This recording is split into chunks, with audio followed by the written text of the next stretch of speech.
Design of kinoforms. What is a kinoform? This is an optics thing. You ever had a laser pointer where you can screw on these little caps, and then when the laser pointer goes through it, it makes shapes, snowmen, snowflakes, that sort of thing. Maybe you've also seen these paper glasses they sell in stores, and you can wear them. And when you look at point sources of lights, like Christmas lights, suddenly you see snowmen and snowflakes. These are kinoforms, and we can design these using the FFT. And of course, there's many other algorithms, but we can design those with an FFT. So here's the concept. We need to design a gizmo. So we shine laser light through it, and it forms a shape. And here's a pickaxe, a UTEP pickaxe. So how can this work? How do we design this? First, some quick optics theory. If we have some electric field distribution in one plane, and so there's a wave traveling left to right, we're looking at it in some plane, let's call it z equals 0. And if we let that propagate very far, some distance L, and L has to be big enough, many, many hundreds of wavelengths, and we look at the electric field distribution here, it will turn out that this electric field distribution very far away is the Fourier transform of this electric field distribution. So just propagating very far, a wave does an FFT on itself. And so we're going to use that to design our kinoform. So we're going to start in the far field. What do we want? Well, we would like to see the amplitude that looks like a pickaxe. Our eyes don't see phase, and we don't necessarily care about phase, so we just set it all to zeros. This is what we want to see. So then the question is, what needs to happen in the near field? What needs to be the electric field distribution that our grating creates? So we inverse FFT that data, and we get some kind of amplitude profile, and we get some kind of phase profile. Now, if we designed a filter that would block all the light here and sort of let light pass in this little star region, and somehow also induce this phase on the light, if we could do that, we certainly would get a nice pickaxe.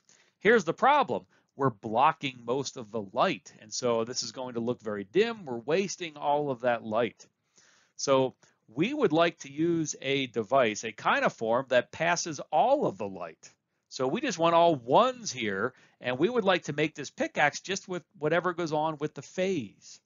So, well, this won't do it. But what we can do is throw out the amplitude that we've calculated and just replace it with all ones. Whatever phase was calculated, we can just retain that. So we're retaining the phase portion and replacing the amplitude with all ones. Okay, now what on earth would this do? Well, let's FFT this function. That brings us back into the far field. And you know what? We're already starting to get a pickaxe looking thing and some kind of crazy phase. Well, this still isn't quite what we want.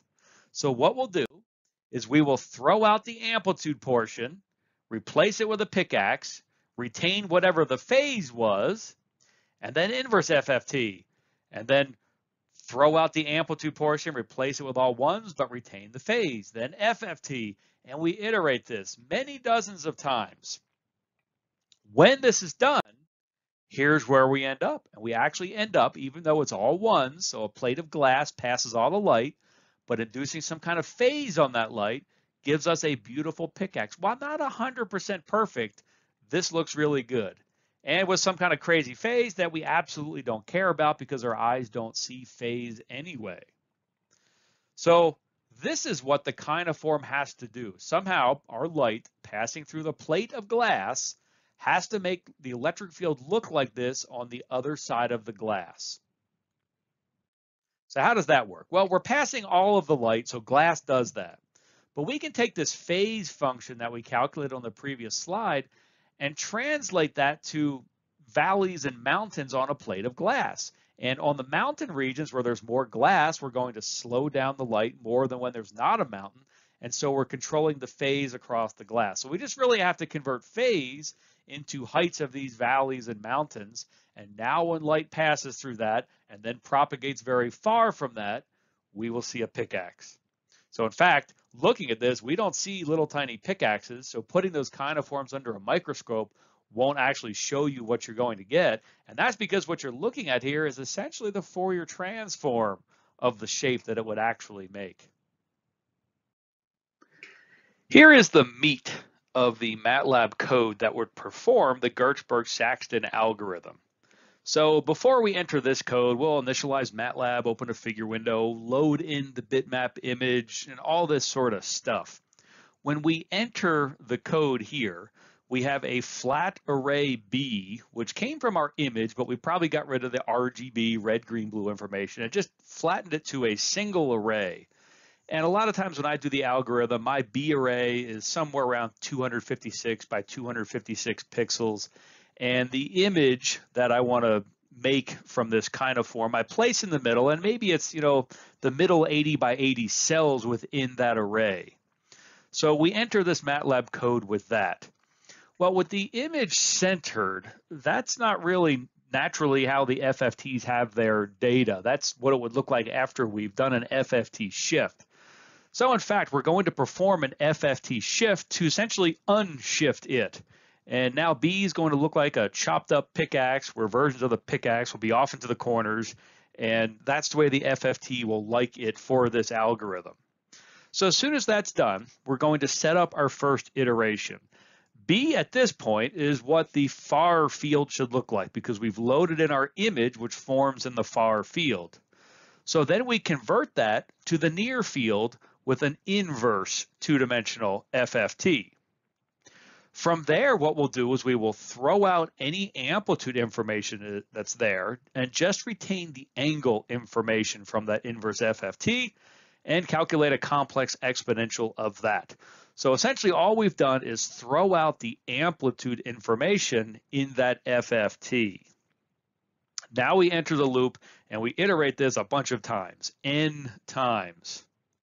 So we come into this with NF being our near field. So the first thing we'll do is calculate the far field, and that's with a two-dimensional FFT. When we have the far field, what we'll then do is throw out the amplitude portion and replace it with our image. But we will retain the angle part of that. That's our new far field pattern. And then this is going to repeat. From there, we'll calculate the near field pattern. We will then throw out the amplitude and replace it all with ones. Calculate the far field, replace the amplitude with our image. Calculate the near field, replace the amplitude with ones, and this cycles over and over and over, and it converges. And we come out with NF being this near field pattern, which hopefully has a near amplitude, unit amplitude. And so then we retrieve the phase from that just with the angle, and that cleans it up so that whatever amplitude information is there, we're just throwing out. And this is the phase that our Kinoform would have to realize. And then of course we'd have code after that that would convert that into the depth of the diffraction grating, which will be a function of refractive index and all these other things. So there's still some more work to be done. But this is the heart of the Gertzberg-Saxton, and hopefully you find this helpful.